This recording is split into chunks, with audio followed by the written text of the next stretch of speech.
Well, I thought it's getting on towards start of April now, so it's time to get some more stuff sowed. So what we're going to sow today are, eventually, the peas in the gutters.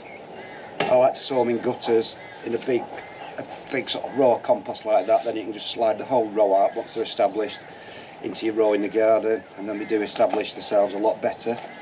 And you can guarantee the germination, because if you germinate them in some warmth, then you know they're going to be successful.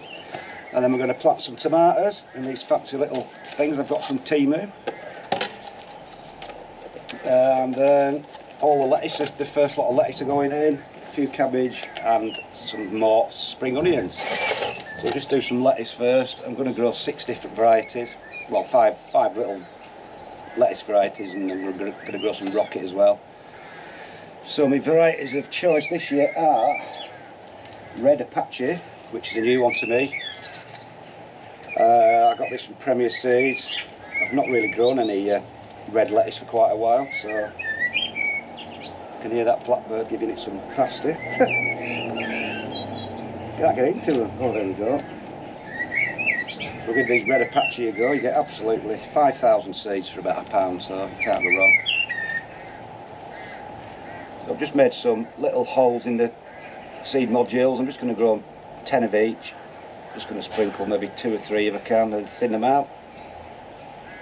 This is just my normal, any bog standard compost, just mixed. I like to mix it 2 parts to 1 with vermiculite, give it a bit of drainage and also a bit more moisture retention. And they've got this one called Record, if you can see. It's like a cross between an iceberg and a frilly lettuce, if you will. It's like a juicy sort of soft leaved one. It's quite unique sort of characteristics, but it's quite nice. It doesn't grow very big, but it's quite easy to grow. But it's nice to have a few different varieties of lettuce on the go.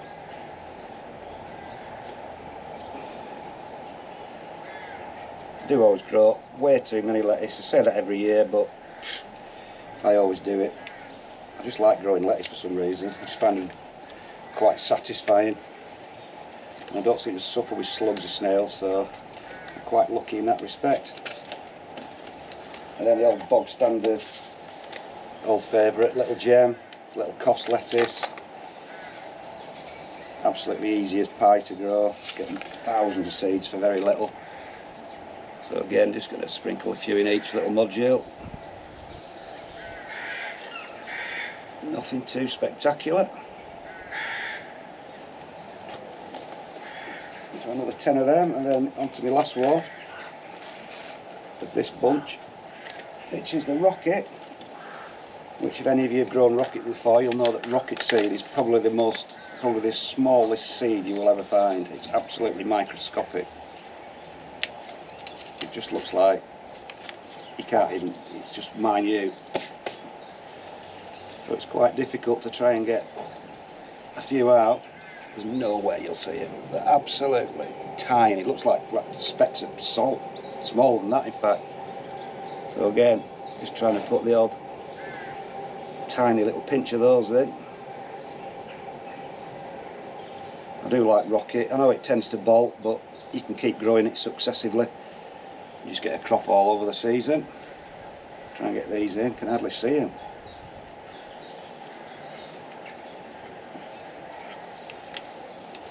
So that's those. The other one I'm going to doing is multigrain, which is a frilly. I've actually my favourite lettuce of all time. It's a frilly sort of lettuce.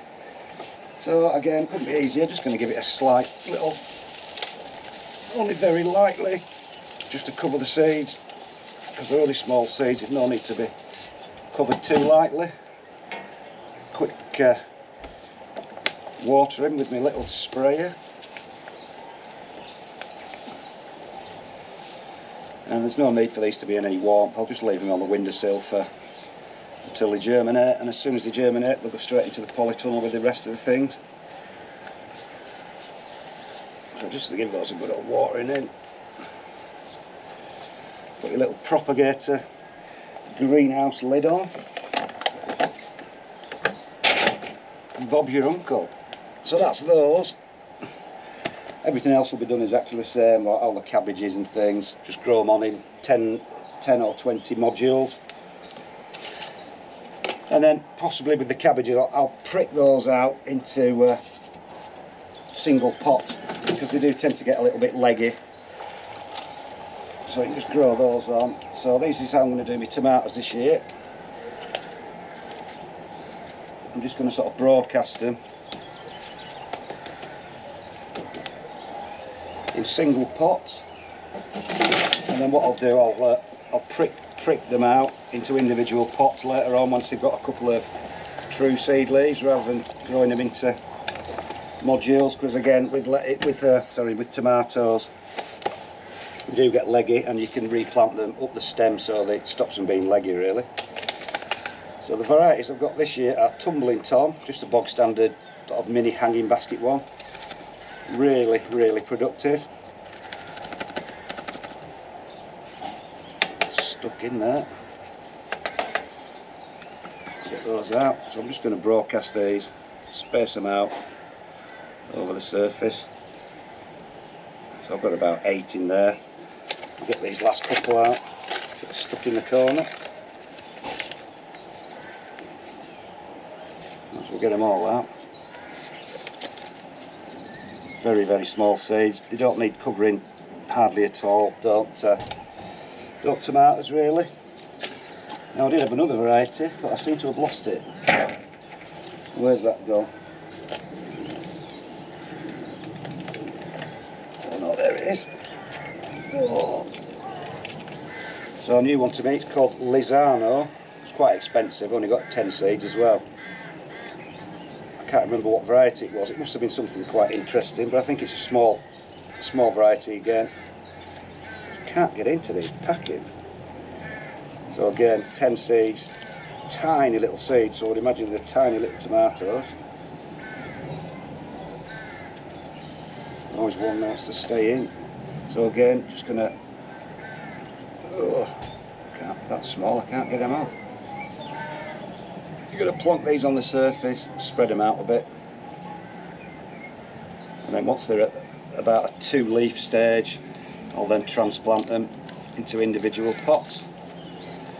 So like I said, with tomatoes you need very little compost. You can actually just use vermiculite on its own, just the tiniest bit, like so.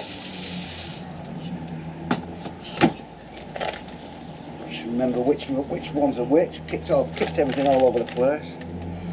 Alright, I remember that's Lizano with the labelling. Not very organised today. So again, I'm just going to give that a slight watering in. These would benefit from being grown in germinated in a little bit of heat, but what I'll do, I'll put them on top of me. I've got some tropical fish tanks, and I'll just sit them on top of there, because the temperature of that's about 75, and that should sort of go up. But these are these little pots I got, look, from Timu. You've got the pot and the lid. You've got 40. We said that they don't fit. No, they do fit. Got 40 of them, lids and tops, for £4. They're ideal. Just got a little, just like a little mini propagator. 10p each. Absolutely ridiculous. So quite pleased with those. So we'll just get on now and do the peas. We'll just do this shorter length first. I've got a 10-foot row to do, so I'm doing it in 2 sections. So like I said, the reason I do it this way is because I can pretty much guarantee germination, because if you just grow them direct outside, when it's this time of year and still cold, then sometimes they just don't germinate because it's too cold and wet, or the mice get them, or both of those scenarios. So doing it this way and germinate it somewhere warm, or just indoors in a porch or in the polytunnel, guaranteed that they'll come up, and then let them grow on for about 2 or 3 weeks till they're maybe 3 or 4 inches tall, and then like I said, you can just slide the whole row into your bed and they'll just take off really well. So it couldn't be easier. Any old compost will do, because peas they're not fussy, they're a big seed, so they'll push their way through anything. So I'm just going to fill this guttering up, so it's about 1 inch from the top, maybe 3/4 of an inch, sorry, all the way along.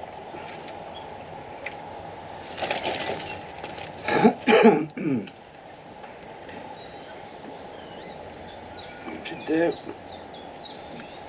And then my pea of choice, as always, is the good old reliable Hurst green shaft. Wonderful pea. Get about 10 to 12 peas in a pod. Dead easy. Only grow to about 3 foot tall and you get a really good crop.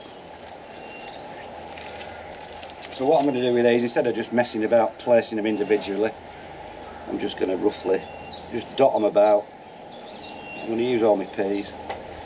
So they're probably, I don't know, about an inch, inch and a half apart.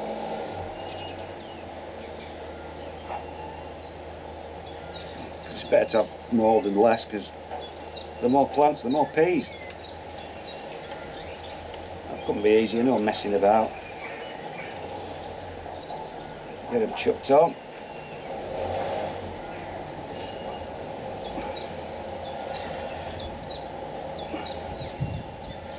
So that should do, and then as simple as anything, no riddling or anything, just sprinkle a bit more compost on, maybe a centimetre or so. I prefer not to plant them as deep as they say on the packet, because sometimes they just don't seem to germinate, so they only need to be covered by about a centimetre, half an inch or so.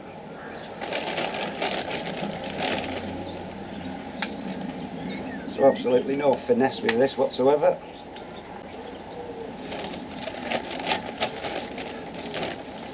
Like I said, it does give you a really good head start. They germinate quicker, you can grow them on in nice conditions and then just plant them straight out, roots intact in some soil, and they just take off really well. So again, just give those a good old watering in. Don't absolutely flood them, because that could make them rot off before they germinate, especially if it's cold, but just enough to moisten the soil. You can soak your peas overnight in water. I see a lot of people doing that, but it's up to you. As long as you give them a little bit of moisture, a little bit of warmth, they should be up before you know it. That one's poked its head through. So that's about it. Still got other things to plant, but that's the gist of the things. That's me lettuce, spring onions, tomatoes, some more spring onions, cabbage, and of course the gutter peas started off. So that's about it, folks. See you later.